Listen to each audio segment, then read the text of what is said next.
Quando pedir a avaliação médica do nosso aluno com diabetes? Seja muito bem-vindo, seja muito bem-vinda a mais uma live da série Exercícios e Diabetes.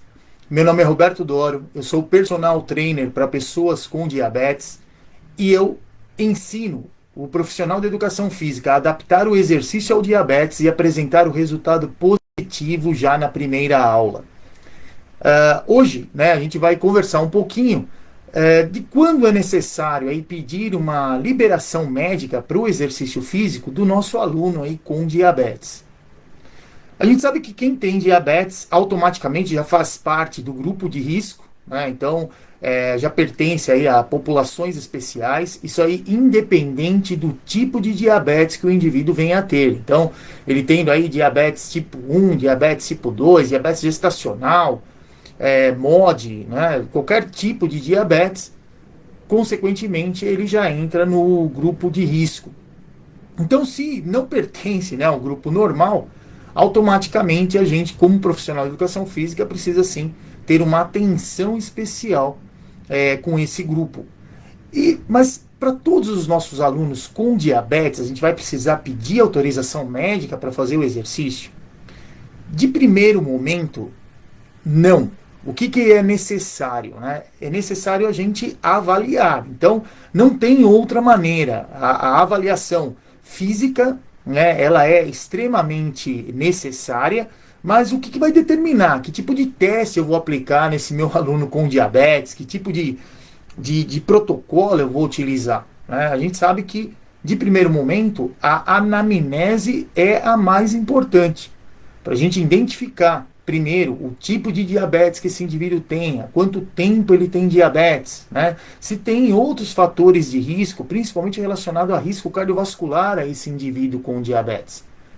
Então tudo isso é algo que precisa ser rastreado e além disso ainda que tipo de controle ele está conseguindo, né? Independente que de repente ele não está fazendo exercício físico, ele te procurou para isso, como profissional da educação física, ou o local onde você trabalha, ele foi até a academia onde você trabalha, ou mesmo o clube, né, o parque aí onde você esteja dando aula, mas ele já era uma pessoa que vinha fazendo atividade física. Então, o que diz aí as recomendações, né?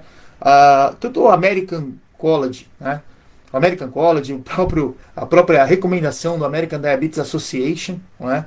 Que inclusive para quem tiver interesse aí em tê-la, né, na forma de vídeos, eu tenho aí ela gravada já em forma de vídeo, então são 10 aulas, né, são 8 horas aí de duração, onde eu mostro cada item ali da recomendação.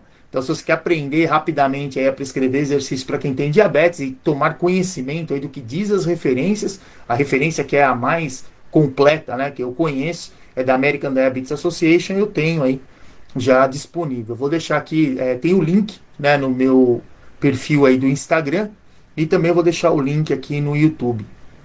E a situação é a seguinte, a recomendação ela diz o quê? Se o indivíduo ele vai simplesmente fazer atividade física, consequentemente ele não precisa de nenhuma liberação médica. Né? Isso é natural. Então se a pessoa tem diabetes, ele vai caminhar para poder ajudar no controle do diabetes, não é necessário nenhum tipo de avaliação. Agora, toda vez que ele for ser acompanhado por um profissional de educação física, claro que a gente vai ter que obrigatoriamente fazer a anamnese, através da anamnese, determinar que tipo de teste a gente vai aplicar. Né? Vai aplicar um teste máximo, um teste submáximo? Que tipo de teste a gente vai aplicar nesse indivíduo? Claro que vai ser de acordo com a condição, não só física que ele tem, mas também associado aos fatores de risco, onde a gente sabe que, principalmente no diabetes tipo 2, os fatores de risco cardiovascular, eles são bastante presentes. Então, o que vai determinar, né, essa situação da gente, poxa, de repente, você vai trabalhar lá com um indivíduo que tem diabetes tipo 2, complicado, né? Complicado que eu digo é que tem, além do diabetes tipo 2, ele é hipertenso, ele tem muitas vezes a neuropatia, né, instalada, neuropatia periférica, ou muitas vezes neuropatia autonômica, né? Eu já tive a oportunidade de prescrever exercício para pessoas com diabetes tipo 2 nessa condição, que é um desafio muito grande para nós como profissionais de educação física, mas existe a importância da anamnese. Né? Por que a importância da anamnese? Porque o indivíduo ele pode ter diabetes tipo 2, talvez ele não esteja com um bom controle, por isso ele veio te procurar para prescrever o exercício, mas ele é uma pessoa que tem consciência, né, dos fatores de risco, principalmente dos riscos cardiovasculares envolvidos com o diabetes, e ele já vem sendo acompanhado. Então, por exemplo, é uma pessoa que, além do diabetes tipo 2, ele tem aí hipertensão, por exemplo, associada, mas é uma hipertensão tratada. Ele tem aí já algum fator de risco, né, relacionado à parte cardiovascular, microvascular, por exemplo, algum grau de retinopatia, mas ele vem sendo acompanhado por um oftalmo. Então, o indivíduo que é tratado, claro que nós, profissionais de educação física, conhecendo, né, esses fatores de risco e o quanto eles impactam no modo que a gente vai prescrever o exercício, sabendo que eles estão presentes, consequentemente, o teste que vai ser aplicado é um teste submáximo e vai ser prescrito de acordo com a limitação que esse indivíduo tem. Agora, existe uma outra situação. Pode acontecer de alguma pessoa com diabetes se procurar para você prescrever o exercício para ele. E quando você for conversar com ele, que é comum, né, a gente para saber como está o tratamento dessa pessoa durante a anamnese, você perguntar qual foi o último teste, né, o resultado do último teste, do último exame de hemoglobina glicada que esse indivíduo fez. E muitas vezes a pessoa vai falar assim, vixe, eu nem lembro. Daí você fala, mas há quanto tempo você não faz, né, você não passa por uma bateria de exames? Porque quem tem diabetes é uma doença crônica e a gente sabe aí que a cada 3, 4 meses, obrigatoriamente, o indivíduo com diabetes é necessário que ele passe, né, ao médico, né, para fazer uma bateria de exames, principalmente relacionada à parte aí, metabólica, né, para saber exatamente que não é só a glicemia, né, a gente sabe que o impacto da glicemia também vai impactar outras situações, como por exemplo aí o perfil lipídico. Então, são situações que sim, devem ser avaliadas. A função renal, como é que está a situação desse indivíduo, né? Ele está liberando muita proteína pela urina ou não? Então é algo que precisa ser automaticamente ao longo do tempo aí acompanhado. E se você pega um indivíduo que, sim, ele está sendo acompanhado, olha, a última hemoglobina glicada que eu fiz foi há 2 meses atrás, ou foi há 1 mês atras, então você sabe que esse indivíduo ele já passou pelo médico. Todos os exames que você tem em mãos, automaticamente eles estão atualizados. Então, dessa maneira, traz uma segurança maior para nós como profissionais de educação física na hora de prescrever o exercício. Agora, pode acontecer de você pegar esse indivíduo que veio te procurar para prescrever o exercício para ele, ou foi indicado, às vezes, por um aluno seu, e a hora que você vai entrevistar essa pessoa durante a anamnese, ele nem lembra direito qual foi o resultado do último exame de hemoglobina glicada. Muitas vezes, isso já aconteceu comigo aí mais que uma vez, você vai falar assim, olha, eu só lembro que estava alto, mas não lembro qual era o valor.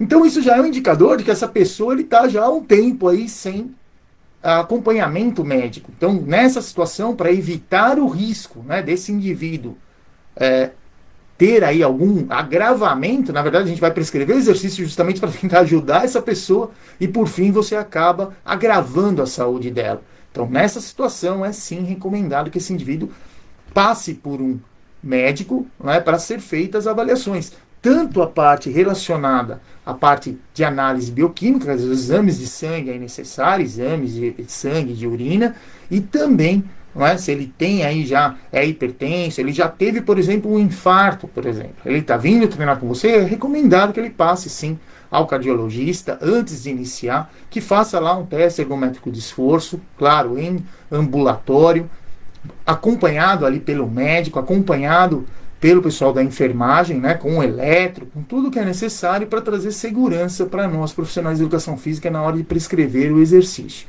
Então, para responder essa pergunta, né, de quando a gente deve pedir aí o acompanhamento, né, uma liberação médica para o nosso aluno com diabetes.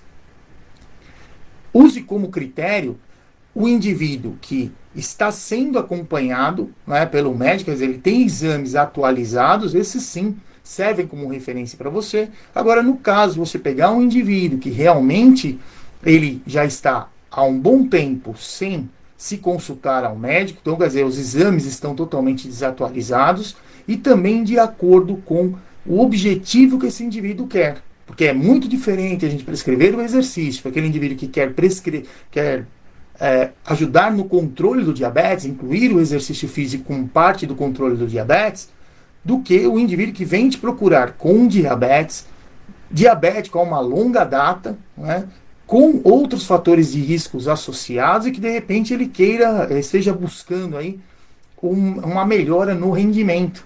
Então isso é algo que sim precisa ser investigado de uma maneira mais aprofundada. Então, dois itens que eu acho que você deve considerar quando chegar alguém com diabetes, para você que vai determinar se você vai pedir aí liberação médica ou não para que esse indivíduo treine com você.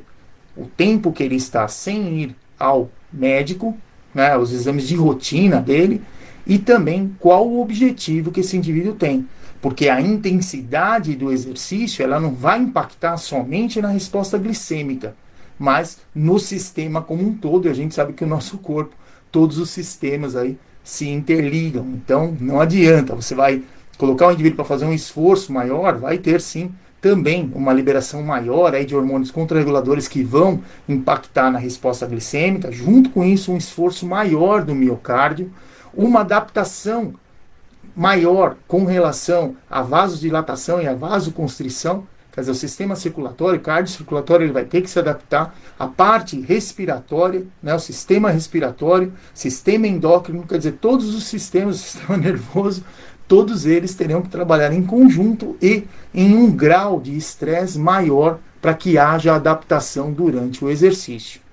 Então, respondendo à pergunta, quando a gente deve pedir aí a liberação médica para o nosso aluno com diabetes para fazer o exercício, dois critérios você leva em consideração. Há quanto tempo ele não vem sendo acompanhado, né, pelo médico, há quanto tempo faz que os exames foram feitos. E lembre-se que sempre há um prazo mínimo entre 3 e 4 meses aproximadamente. Né? Muitas vezes o indivíduo é acompanhado pelo SUS. O SUS geralmente aí recomenda que seja feito pelo menos 2 vezes ao ano a hemoglobina glicada. Então quer dizer, de 6 em 6 meses, então é um período um pouquinho maior. Mas algo para nós termos como referência, quer dizer, faz mais do que 6 meses que esse indivíduo não passa ao médico, então consequentemente os exames dele estão totalmente desatualizados. É sim necessário uma liberação médica para que ele venha fazer o exercício. Ou então, se esse indivíduo já é um infartado, já é um indivíduo que teve aí alguma complicação cardiovascular e que não está fazendo acompanhamento, né, faz muito tempo que ele não é acompanhado, também deve ser pedido. E também para aquele indivíduo que você na anamnese identificou, né, o objetivo que ele quer, de acordo com o objetivo e essa relação com os riscos que ele tem para a prescrição do exercício, também pedir sim uma avaliação e uma liberação médica para garantir o resultado do trabalho que você vai desenvolver com ele e, claro, diminuindo aí os fatores de risco. Então, a mensagem que eu tinha, né, na live de hoje aqui, exercícios e diabetes, era essa. Se você gostou desse conteúdo, né, curta, compartilhe com outros profissionais de educação física que você acredita que esse conteúdo vai ajudar, né, a ele aumentar aí o conhecimento sobre o tema exercício e diabetes. E se você está acompanhando aqui pelo YouTube e não é assinante ainda do nosso canal, se inscreva, né, é gratuito e você vai receber aí informações de toda vez que a gente fizer uma live ou postar um novo vídeo aí sobre o tema exercício e diabetes. Então, lembre-se que o melhor é ter sim segurança na hora da prescrição do exercício para quem tem diabetes, para garantir um ótimo resultado para nós como profissionais de educação física e também para o nosso aluno aí com diabetes. E lembre-se, exercício é tudo de bom para quem tem diabetes. Um abraço, até mais!